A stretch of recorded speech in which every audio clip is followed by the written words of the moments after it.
Good morning students, welcome to your own YouTube channel Study with Ehsan and I am Ehsan Anwar again at your service with a new video. So let us start.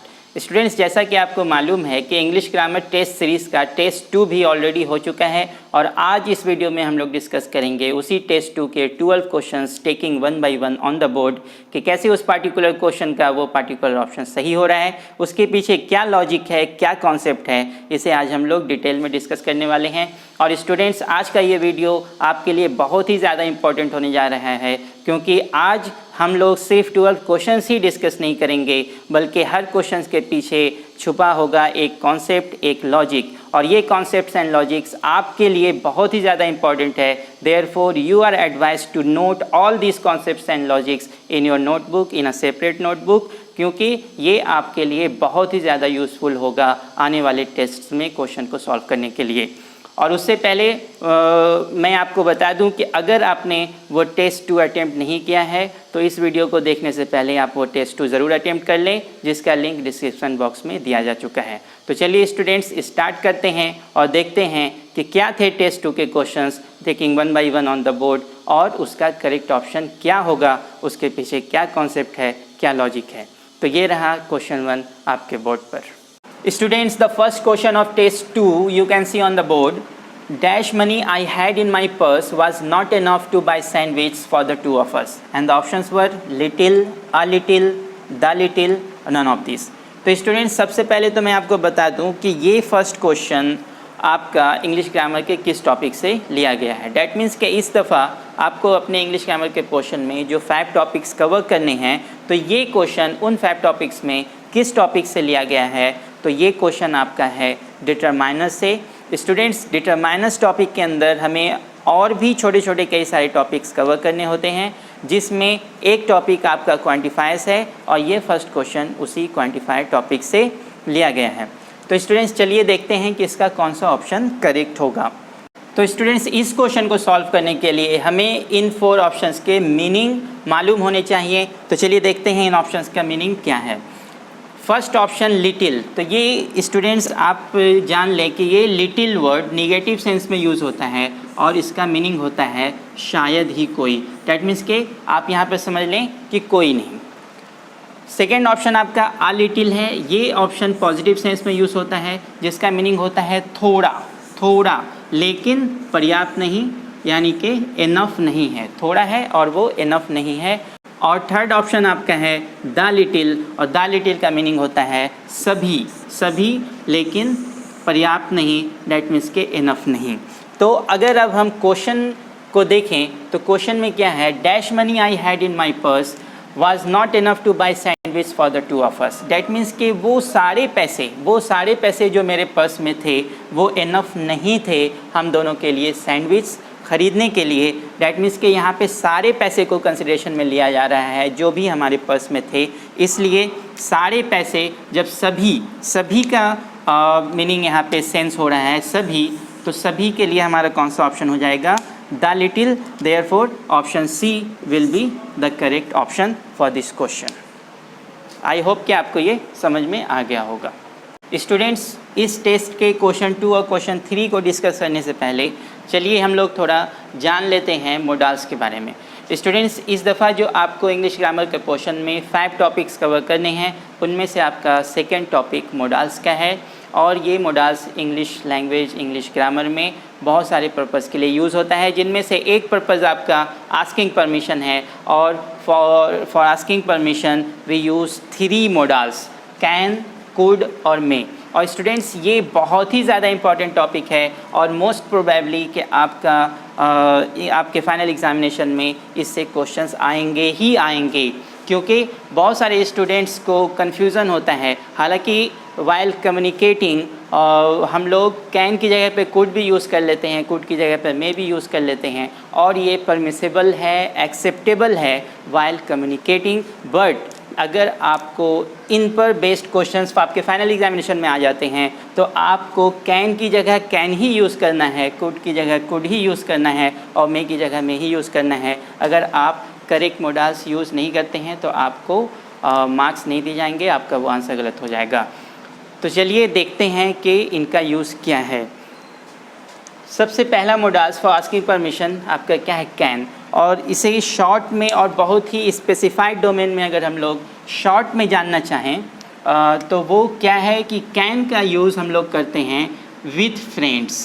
हम लोग friends के साथ use करते हैं और close relatives के साथ। That means कि अगर हमें फ्रेंड से कोई परमिशन लेना हो तो हम लोग कैन यूज़ करते हैं, क्योंकि कैन आपका बहुत ही ज़्यादा इनफॉर्मल है और डायरेक्ट भी है। इनफॉर्मल, डायरेक्ट, तो ये हम लोग फ्रेंड के साथ यूज़ कर लेते हैं और क्लोज रिलेटिव के साथ यूज़ कर लेते हैं। लेकिन अगर हम स्ट्रेंजर्स की बात करें, अननोन पर्सन की बात करें, हमें कभी किसी स्ट्रेंजर से कोई परमिशन लेना हो या अननोन पर्सन से कोई परमिशन लेना हो, तब वहाँ पर हम कैन यूज़ नहीं करेंगे, हम वहाँ पर कुड यूज़ करेंगे।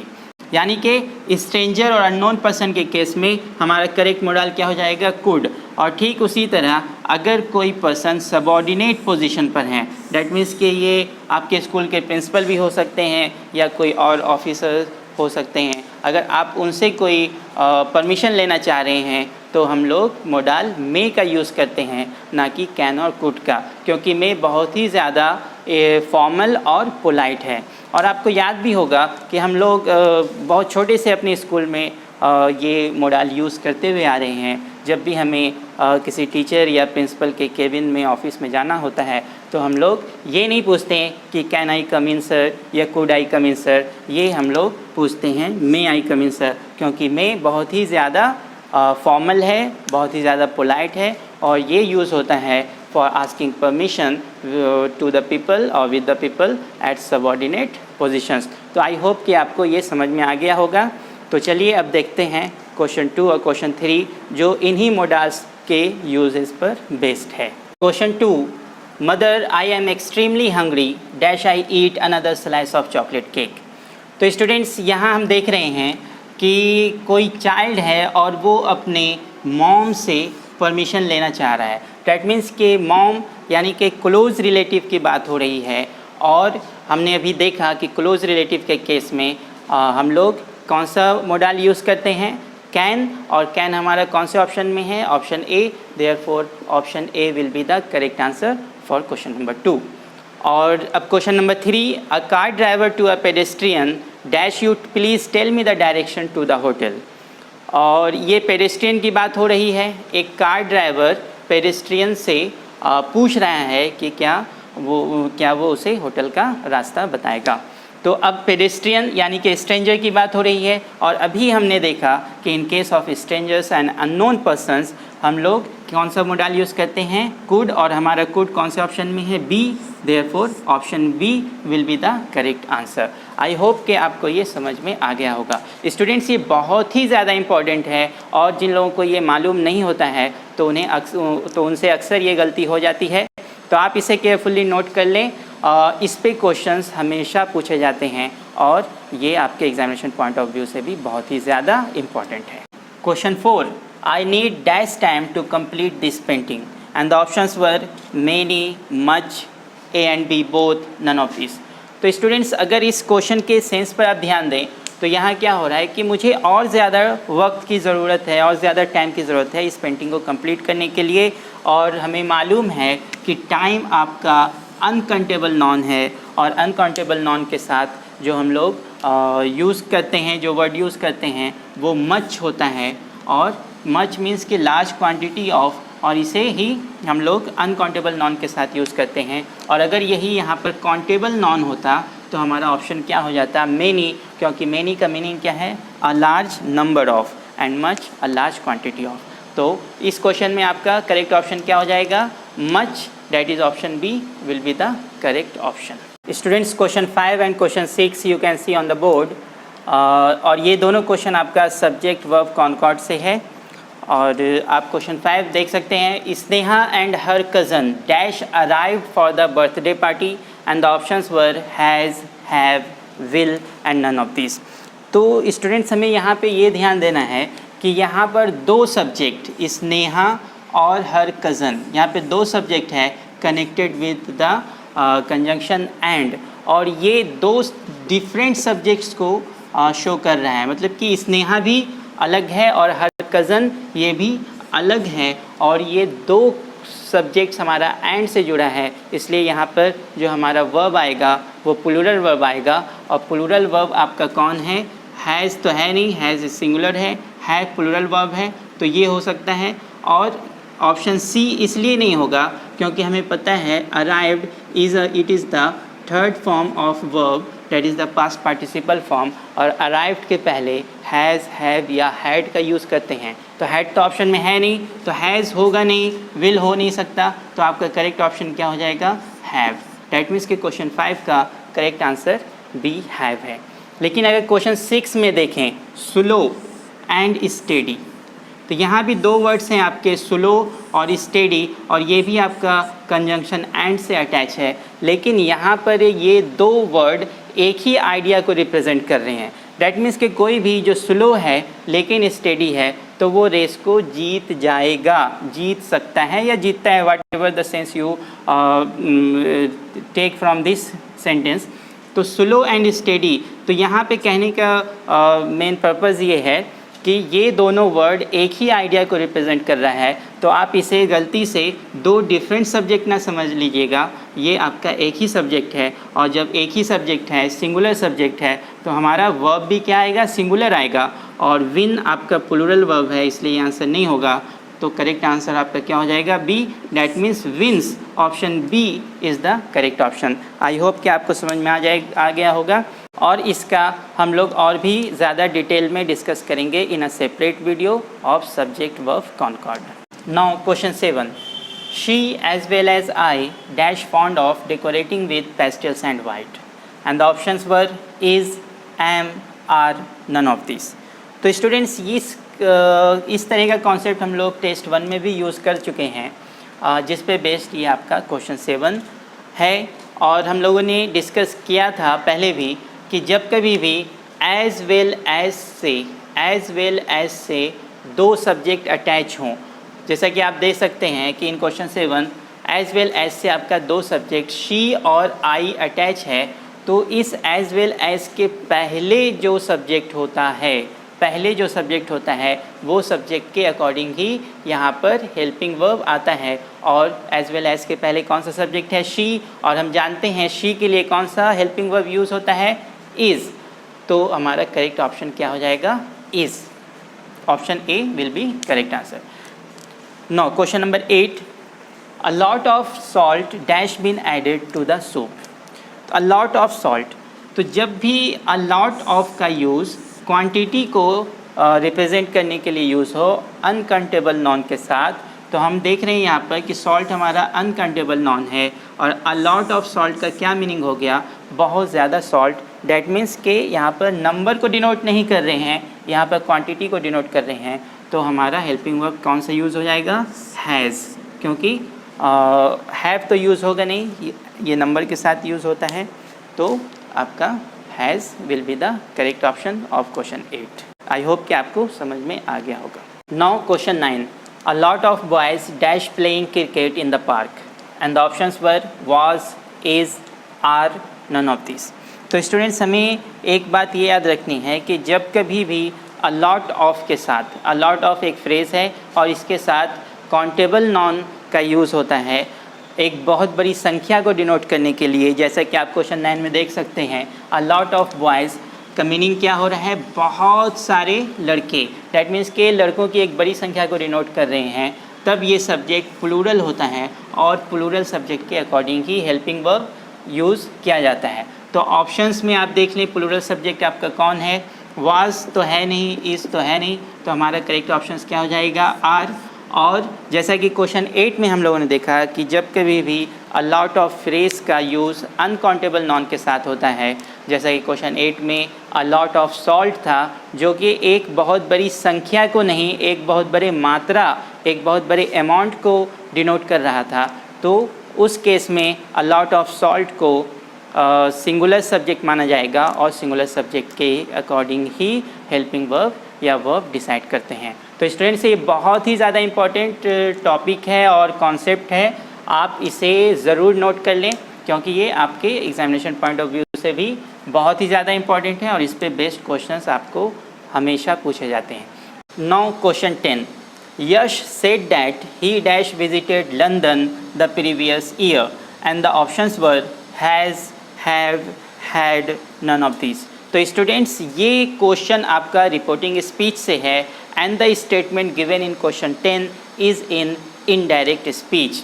तो स्टूडेंट्स जब इस इनडायरेक्ट स्पीच में गिवन स्टेटमेंट पे हम ध्यान देते हैं तो सेड डैट जो कि पास्ट टेंस में है से हमें पता चलता है कि इस इनडायरेक्ट स्पीच का जो डायरेक्ट स्पीच होगा उसमें रिपोर्टिंग वर्ब आपका सिंपल पास्ट टेंस में रहा होगा। और रूल के अकॉर्डिंग हमें मालूम है कि जब किसी डायरेक्ट स्पीच के स्टेटमेंट का रिपोर्टिंग वर्ब सिंपल पास्ट में होता है तो उसका इनडायरेक्ट स्पीच में रिपोर्टिंग स्पीच आपका यहाँ पर पास्ट परफेक्ट में आ जाता है। और पास्ट परफेक्ट में कौन सा हेल्पिंग वर्ब यूज़ करते हैं, तो पास्ट परफेक्ट में जो हम हेल्पिंग वर्ब यूज़ करते हैं वो है had. Therefore option C had will be your correct answer and this concept will be more clear when we will discuss in a separate video reporting speech.